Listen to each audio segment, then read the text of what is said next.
presença. Ele que vai falar um pouquinho para a gente sobre hérnias por vídeo, por robô, que é a especialidade do nosso coordenador. Dispensa apresentações aqui e a gente tem muito que aprender com ele. Então, estamos muito felizes com a sua presença, chefe.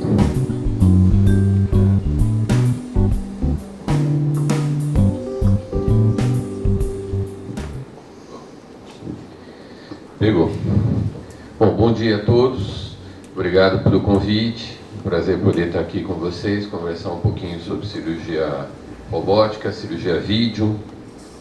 E como vocês perceberam na aula do Alberto, e como vocês já devem saber no dia a dia de vocês, os robôs fazem parte já da nossa vida diária. Muitos dos procedimentos, muitos dos atos que nós hoje temos, alguns deles estão vinculados ao uso do robô. Nós temos robôs confeccionando carros, montando carros, nós temos robôs dentro da computação, nós temos robôs no dia a dia, quando você recebe uma ligação que você não quer, é um robô que está fazendo essa ligação para você. E na medicina e na saúde também não seria diferente, é natural que os robôs estivessem presentes. Para quem não sabe um pouco e imagina que o robô chegou na medicina há pouco tempo e que nós temos toda essa tecnologia nova agora, de 5, 6 anos para cá, os robôs eles estão presentes há mais de 30 anos, eles estão sendo desenvolvidos. Os primeiros robôs foram desenvolvidos pela indústria bélica, pela indústria militar, né? Na verdade, os primeiros robôs eles foram pensados como uma forma de o cirurgião poder atuar mais rapidamente no principal momento em que um soldado tivesse sido agredido, tivesse sofrido um trauma. E o serviço americano pensava como é que seria possível você poder, no momento zero, estar atuando em cima desses pacientes. Então, existiu um coronel americano, ele ainda está vivo, chama-se Richard Satawa, que foi o precursor desse pensamento de atuação no campo de batalha, no momento zero, no momento mais precoce possível. E a partir daí começaram a se desenvolver algumas plataformas no sentido de se atuar, e como felizmente a atuação bélica é menos lucrativa do que a atuação na área de saúde, algumas empresas acabaram migrando para a área de saúde e acabaram desenvolvendo plataformas mais ligadas à atuação médica, à atuação na área de saúde do que propriamente na área militar, mas ele começou com isso.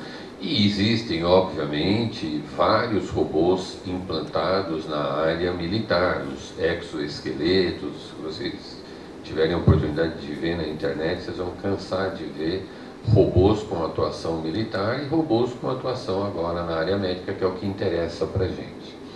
Especificamente sobre hérnia, que eu vou falar com vocês, vocês sabem que a gente, quando for tratar uma hérnia, a gente tem basicamente duas opções de tratamento cirúrgico, eu estou falando, né? Existe observação apenas, no tratamento conservador, em pacientes que talvez não possam ser submetidos à cirurgia, mas existe o tratamento cirúrgico, e para nós, que interessa, é o tratamento cirúrgico.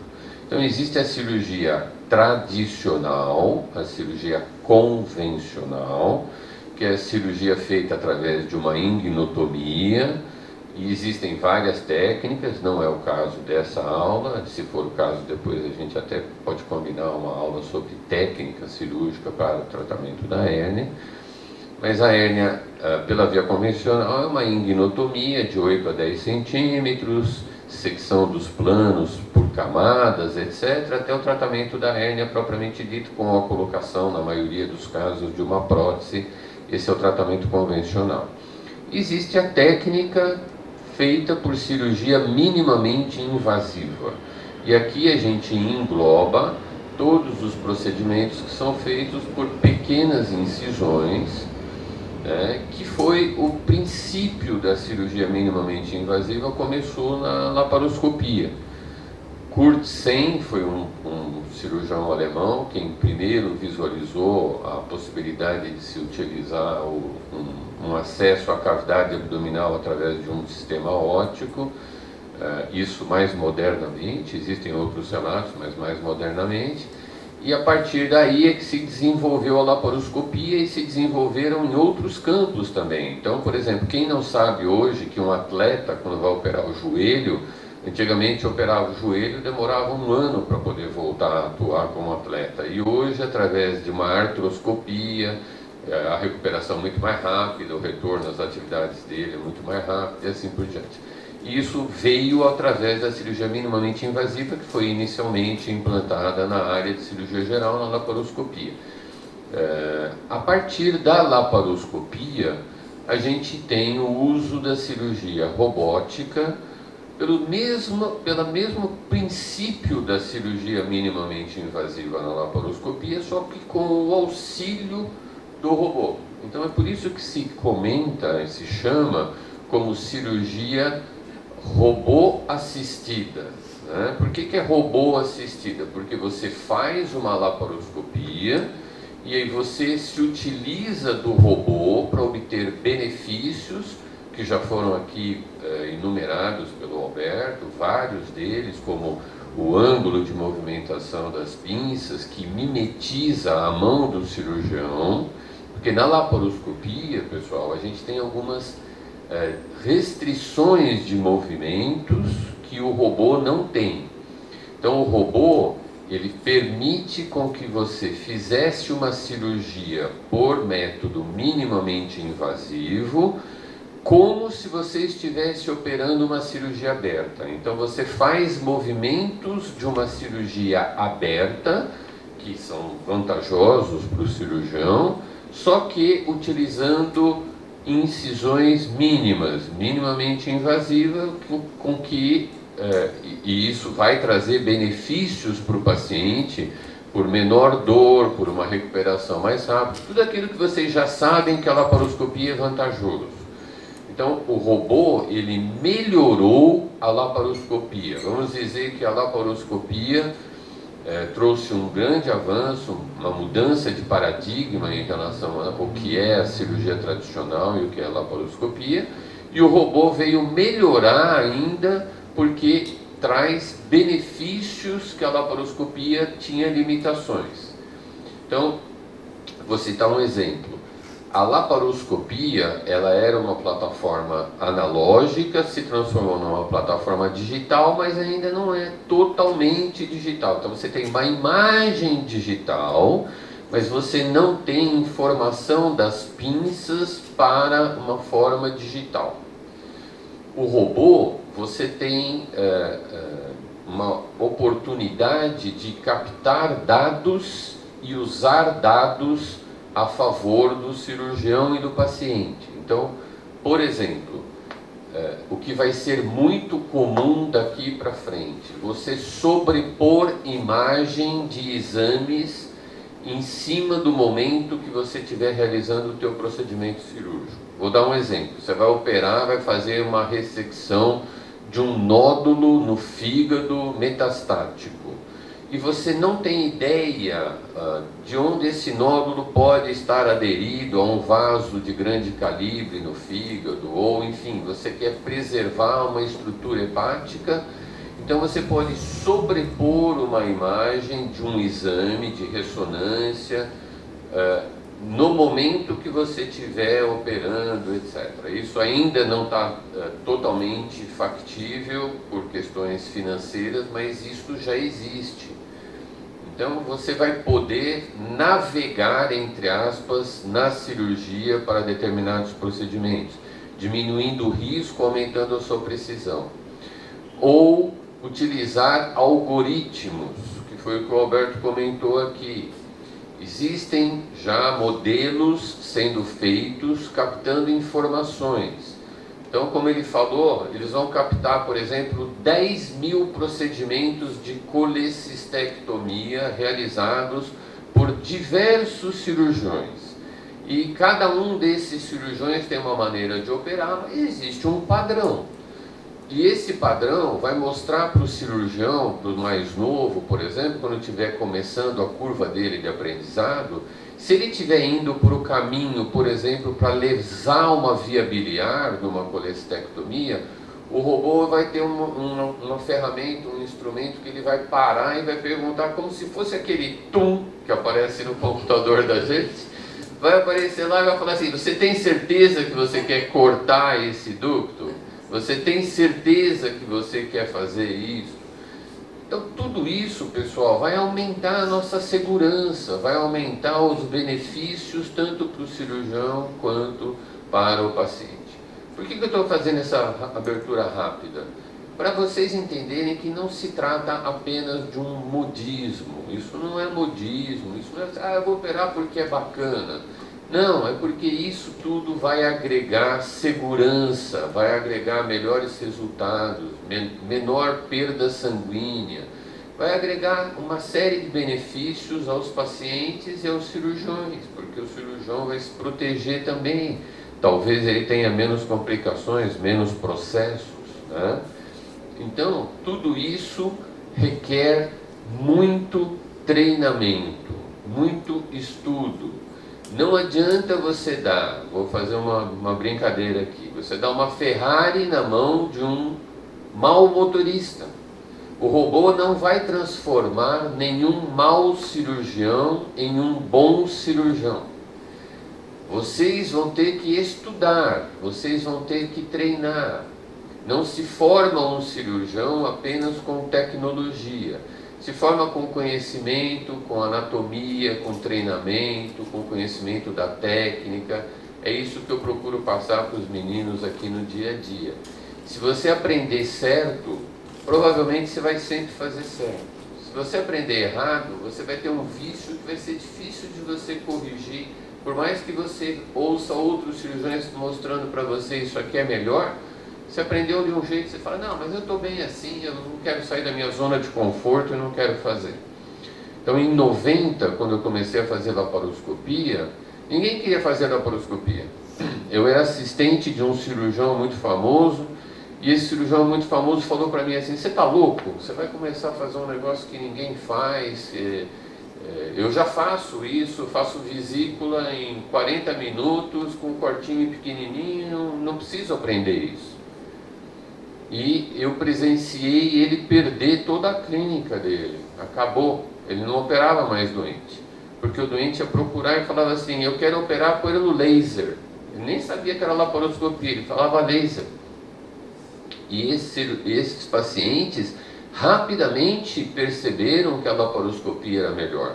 Porque o amigo tinha operado por laparoscopia e o outro amigo tinha operado com um corte grande a vesícula. Ele falou: não, eu não quero um corte grande para mim, eu quero um cortinho pequenininho. Então, essas coisas todas, pessoal, dependem de conhecimento, de aprendizado, de treinamento. Então, vocês vão precisar treinar, vão precisar estudar. Eu lamento dizer para vocês que vocês escolheram uma profissão que ela não tem fim. Quem resolveu fazer medicina, e especificamente cirurgia, prepare-se, porque vocês vão ter que estudar a vida inteira. Quem achar que está numa zona de conforto, falar, eu já sei operar o apêndice e para mim tá bom, esqueça. Vocês vão ser atropelados se vocês não evoluírem a cada dia buscando melhorar o aprendizado de vocês. É isso que eu procuro passar para vocês aqui na coordenação da residência, é o que eu falo. Tem que aprender, tem que evoluir, tem que treinar, cobra os meninos, vão fazer caixa preta, vão treinar, vai estudar, tem que aprender, senão não evolui. Bom, vamos falar rapidamente sobre hérnia. Obviamente, vocês sabem, a patologia é uma patologia muito frequente, né? A maior parte das patologias herniárias, elas são frequentes, mais frequentes em homens do que em mulheres, mas a gente sabe que é uma patologia muito comum, muito frequente, que vocês vão se deparar durante muito tempo, o tratamento para a hérnia inguinal. O número de cirurgias ano nos Estados Unidos é muito grande, eles têm um controle muito maior em termos de estatísticos, dados estatísticos, que nós infelizmente não temos tanto, mas é uma patologia muito frequente com um custo muito alto. O custo do absenteísmo, o custo do afastamento do trabalho desses pacientes é um custo elevado. O americano leva muito isso em conta. Então, se você operar um paciente pela cirurgia convencional e ele ficar afastado, como era muito comum aqui para a gente antigamente, e eu presenciei isso durante muitos anos, o paciente ficava de uma montadora, ele ficava afastado da linha de produção, ele dava um prejuízo enorme para a montadora, se ele ficasse 20 dias, 30 dias afastado. E antigamente, se operava uma hérnia inguinal, ele ficava um mês afastado na caixa. E aí, quando você começou a operar por laparoscopia, o custo do procedimento cirúrgico inicialmente era maior do que a cirurgia aberta convencional, mas só que esse paciente voltava a trabalhar mais cedo, e voltando a trabalhar mais cedo, ele era produtivo para a empresa, então ele trazia lucro para a empresa, ele custava menos para a empresa. E aí começou a crescer a adoção da cirurgia minimamente invasiva, inicialmente mais nos Estados Unidos e depois também no Brasil. E aqui é aquilo que a gente estava falando em termos de absenteísmo, né? Mas na correção da hérnia inguinal, se a gente for parar para entender um pouquinho o que é realmente importante para o paciente e para o cirurgião no tratamento da hérnia inguinal. Primeiro, não ter recorrência. Nenhum paciente quer operar e depois de 6 meses voltar lá e está com a hérnia de novo. Ele vai falar, não, doutor, o que aconteceu? Deu errado a minha cirurgia? Ninguém quer ser reoperado. Todo mundo quer operar e operar uma vez só. E também a pessoa não quer ter dor nem aguda e nem crônica. Dor aguda ele ainda suporta uma semana. Ele fala, tá bom, uma semana, doeu um pouco mais, mas está tudo bem, doutor, depois vai passar e estou curado, resolvido no meu problema. Mas dor crônica ninguém quer ter. E dependendo do que você fizer em termos cirúrgicos, você está promovendo mais dor crônica no paciente. Então a cirurgia aberta é uma cirurgia que tradicionalmente dá mais dor crônica ao paciente. Pessoal, vamos desligar o celular e prestar atenção, porque senão eu estou aqui, vou perder minha manhã passando para vocês coisas que vocês não vão ter. O celular vocês podem ver depois. Então, hérnia inguinal robótica. Qual é o racional da hérnia inguinal robótica? É eu promover ao pessoal, ao paciente, um resultado melhor, com menos dor, com uma recuperação mais rápida. É eu promover uma cirurgia laparoscópica, só que melhor do que a laparoscopia.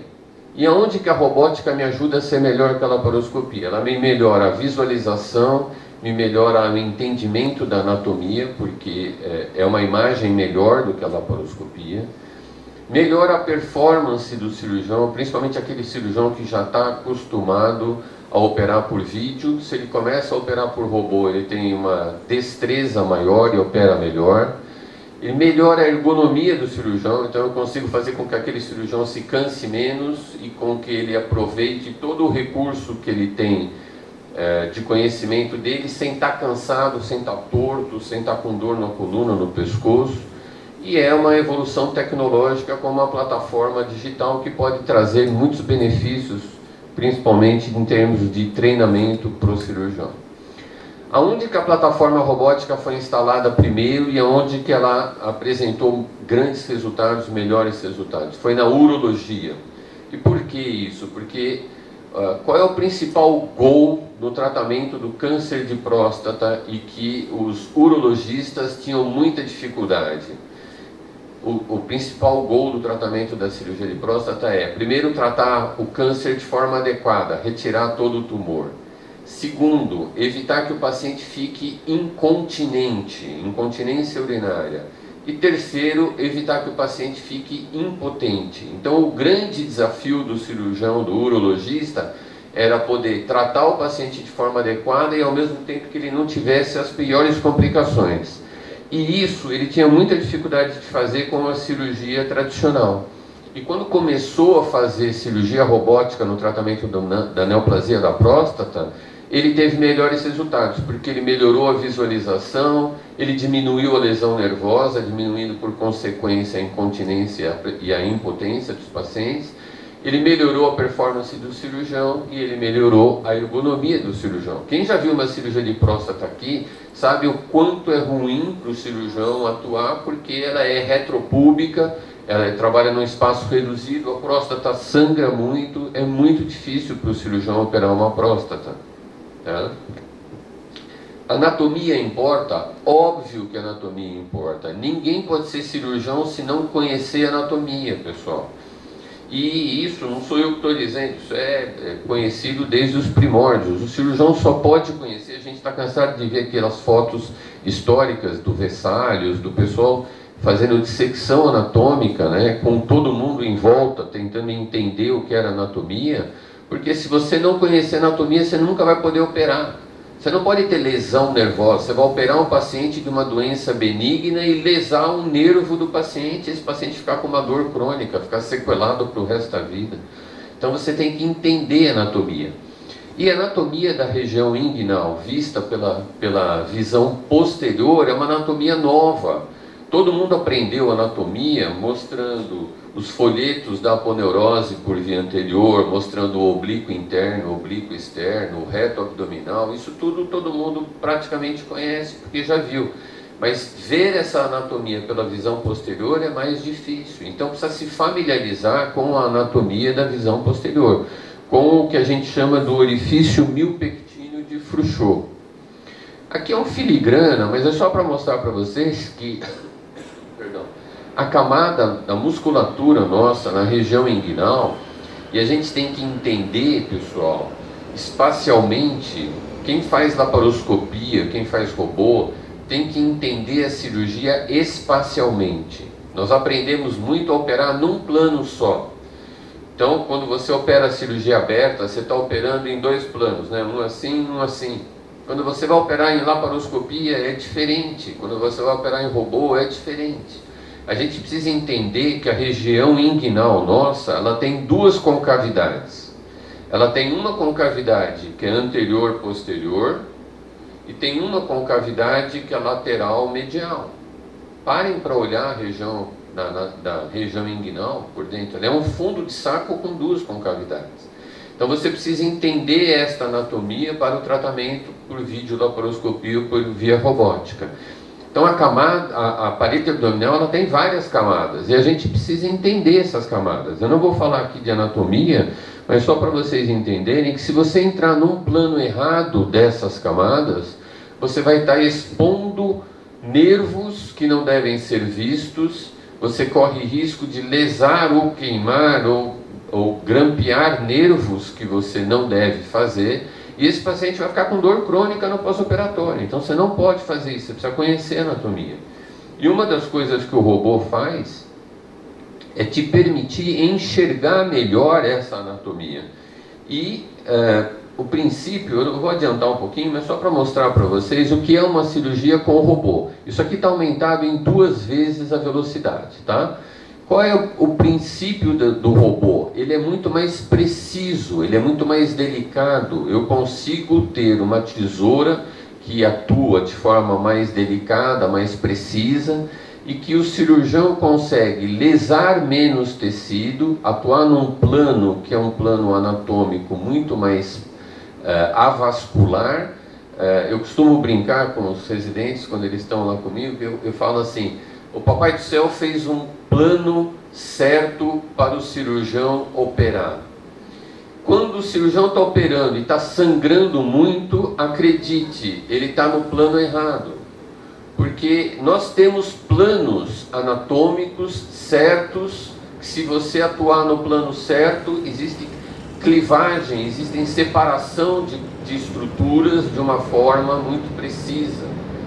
Então, o benefício da cirurgia robótica é o movimento que o cirurgião faz com a tesoura, com o enduriste, a precisão do uso dessa estrutura, que é mais precisa do que na laparoscopia. Então, os movimentos são mais precisos, o corte do instrumento é mais preciso. Então isso aqui é um videozinho rápido para vocês poderem entender, porque aqui ninguém vai ensinar a operar laparoscopia ou robô, não é esse o objetivo.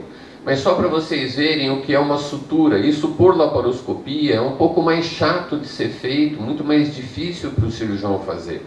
E com o robô você tem o benefício de o cirurgião estar sentado, ergonomicamente confortável e poder utilizar apenas o punho dele fazendo os movimentos para poder fazer uma costura que é muito mais difícil de ser feita por laparoscopia. E aí você tem benefícios que a laparoscopia já nos trazia e que o robô traz muito mais ainda. Operar um paciente com esse biotipo, com essa característica, é muito difícil de você operar por laparoscopia. Você quebra a pinça, o instrumento não aguenta a pressão que a parede abdominal e a espessura da parede abdominal faz. Então, você tem pacientes que se beneficiam muito com a utilização do robô. Você tem a opção de operar recidivas. Então isso é uma cirurgia que já tinha sido operada, é uma recidiva de uma hérnia inguinal feita por robô. E a vantagem do robô é você poder utilizar a força do robô, o instrumento, a precisão do robô a seu favor, mesmo em casos em que o paciente já foi operado e é um caso muito mais difícil de ser operado. E aqui é só uma brincadeira. Esse cirurgião é um cirurgião norte-americano, é um amigo meu, o Conrad Balancer, que fez um vídeo mostrando a dificuldade, o que é você operar por laparoscopia e o que é você operar por robô. Na laparoscopia, o cirurgião ele fica brigando com o assistente dele para poder enxergar, para poder... Então, ergonomicamente é ruim. Se você tem uma cirurgia que é muito demorada, se você tem uma cirurgia que vai exigir de você, do seu organismo, do seu corpo, um esforço muito grande, a sua delicadeza de movimento, a sua precisão vai acabar caindo. Diferente do que você tem numa cirurgia robótica, onde você pode operar em 2 consoles, por exemplo, um cirurgião mais novo, e você vai dizer a ele, no visor do robô, aonde ele tem que entrar, aonde ele tem que cortar. Não, olha, não é aqui, é aqui. Então tudo isso faz parte do treinamento que a plataforma digital do robô te permite fazer.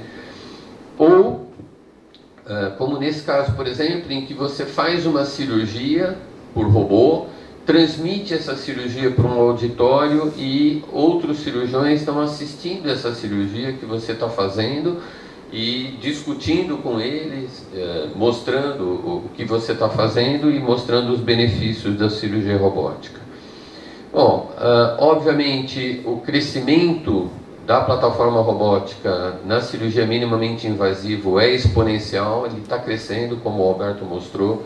O número de procedimentos cirúrgicos aumentou muito, o número de procedimentos cirúrgicos na parede abdominal para hérnia inguinal e ventral cresceu muito.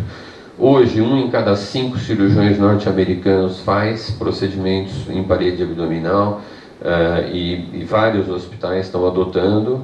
Esses são dados apenas da empresa, mostrando um crescimento realmente grande na utilização da cirurgia geral e da cirurgia de hérnia. E para concluir, o que eu queria passar para vocês é que quem vai fazer cirurgia de hérnia tem que entender a anatomia, entender o espaço pré-peritoneal, a extensão da dissecção, o tamanho, o posicionamento da prótese que você vai colocar são chave para que você não tenha uma recidiva, né? E reconhecimento dos nervos e uma dissecção cuidadosa vão evitar dor no pós-operatório, que é o principal problema do paciente. O paciente quer ficar bom da hérnia, mas ele não quer ter uma dor que vai acompanhar ele o resto da vida. Então, nesse sentido, a plataforma robótica veio realmente auxiliar com que você tenha menos dor, uma recuperação mais rápida. Acho que é o futuro. Eu não vou nem dizer que é o futuro, eu acho que é o presente, mas assim, para vocês que são mais novos e que estão entrando agora na área cirúrgica, isso é inevitável, não adianta. É uma repetição de um filme que eu vi em 90 na laparoscopia, só que agora amplificado. Então, não tenham dúvida de que o robô veio para auxiliar a gente. Acho muito pouco provável que exista a curto prazo plataformas em que o cirurgião não esteja presente comandando o robô. Isso é uma coisa que assim, vai acontecer, a máquina vai nos corrigir, mas eu imagino que ainda o cirurgião seja imprescindível para atuar ao lado da máquina. Mas que vocês não tenham dúvida que vocês vão ter que aprender isso, não tenho dúvida. Estou aberto a perguntas e agradeço o convite mais uma vez. Obrigado, pessoal. Pessoal, dúvidas? Alguém gostaria de perguntar? Alguém tímido? Quer mandar por mensagem? Eu faço a pergunta, aproveitar esse momento. Não? Tem? Doutor, tudo bem? Em relação à hérnia recidivada inguinal, eu lembro de ter visto nos livros que sempre opta por realizar o acesso contrário do que foi feito na primeira cirurgia. Então, se foi realizado um acesso anterior, teoricamente o melhor acesso para corrigir a hérnia recidivada seria o posterior. E vice-versa, se foi feito primeiro um acesso posterior, que a melhor maneira de corrigir seria o acesso anterior. Na robótica mudou isso? Já estuda alguma coisa aqui? Então, na verdade é assim, Matheus, o guideline da sociedade, se você for procurar a Sociedade Europeia, que é o guideline melhor que existe, da European Hernia Society, o guideline diz, ele sugere que é melhor você abordar um tecido free do que você abordar um tecido que já foi operado. Então isso tem todo sentido, faz sentido. O paciente já fez um Liechtenstein, ou fez um Bassini, ou fez qualquer outra técnica aberta. Então eu vou abordar por via posterior, que é melhor. Infelizmente hoje acontece de você já ter pacientes que já fez as duas abordagens. Há uns 3 anos atrás eu operei no IRCAD, num curso no IRCAD, o paciente tinha feito 2 abordagens por via anterior e uma abordagem por via posterior e estava recidivado. Então não é o cenário ideal. Hoje o robô te permite ter mais precisão e mesmo se você tiver que abordar um paciente que já foi operado por laparoscopia ou por robô, por via posterior, e você usar o robô, vai te ajudar, mas vai depender do expertise do cirurgião, o quanto ele se sente confortável. Se ele fala, não, eu prefiro fugir dessa área e abordar a via anterior, ótimo, é melhor, você vai promover aquilo que é melhor para o paciente. Então, talvez uma cirurgia mais curta, mas depende muito do expertise. Tem cirurgiões que se sentem tão confortáveis em realizar o procedimento por cirurgia minimamente invasiva que ele fala, não, eu estou tranquilo, eu vou lá, eu sei que eu vou conseguir e vou fazer. Parabéns.